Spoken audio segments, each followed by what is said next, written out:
ஸ்ரீபெரும்புதூர் ஏரியில் குளிக்க சென்ற வாலிபர் நேற்று மாலை நீரில் மூழ்கி உயிரிழப்பு. சுமார் 17 மணி நேரங்களுக்கு பிறகு சடலத்தை நீரில் இருந்து மீட்ட தீயணைப்பு துறையினர். 5 வருடங்களாக காதலித்து நிச்சயதார்த்தம் முடிந்த காதலியை தவிக்க விட்டு சென்ற காதலன். காஞ்சிபுரம் மாவட்டம் ஸ்ரீபெரும்புதூர் அருகே VRP சத்திரம் பகுதியைச் சேர்ந்தவர் சூர்யா, வயது 24. இவர் தனது நண்பர்களுடன் ஸ்ரீபெரும்புதூர் ஏரிக்கு குளிக்க சென்றுள்ளார். அப்பொழுது எதிர்பாராத விதமாக சூர்யா நீரில் மூழ்கியுள்ளார். உடனே சூர்யாவோடு குளித்துக் கொண்டிருந்த அவனுடைய நண்பர்கள் சூர்யாவை தேடியும் கிடைக்காததால் உடனே ஸ்ரீபெரும்புதூர் காவல் நிலையம் மற்றும் தீயணைப்பு துறையினருக்கு தகவல் தெரிவித்துள்ளனர்.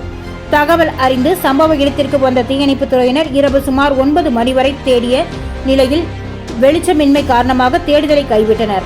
அதனைத் தொடர்ந்து மீண்டும் இன்று காலை 6 மணி முதல் தேட ஆரம்பித்த நிலையில் சுமார் 10 மணி அளவில் சூர்யாவின் உடலை கைப்பற்றி கரைக்கு கொண்டு வந்து ஸ்ரீபெரும்புதூர் காவல்துறையிடம் ஒப்படைத்தனர்.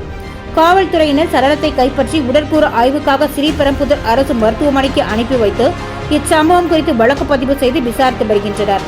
மேலும் சூர்யா கடந்த 5 வருடங்களாக ஒரு பெண்ணை காதலித்து வந்ததாகவும் தற்போது சூர்யாவுக்கும் சூர்யாவின் காதலிக்கும் நிச்சயதார்த்தம் முடிந்து திருமண ஏற்பாடு நடந்து கொண்டிருப்பது என்பது குறிப்பிடத்தக்கது.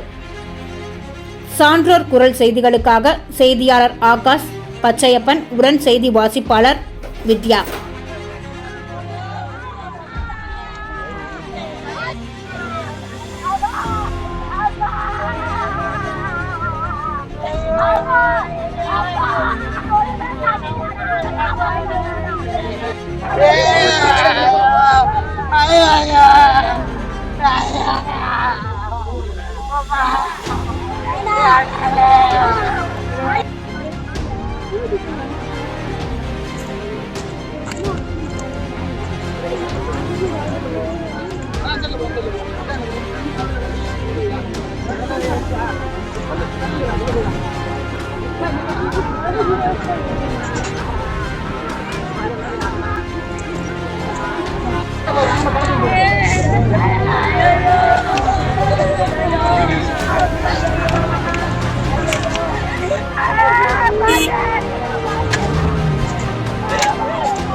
செய்திகளை உடனுக்குடன் தெரிந்து கொள்ள சான்றோர் குரல் பக்கத்தை ஃபாலோ செய்து கொள்ளுங்கள்.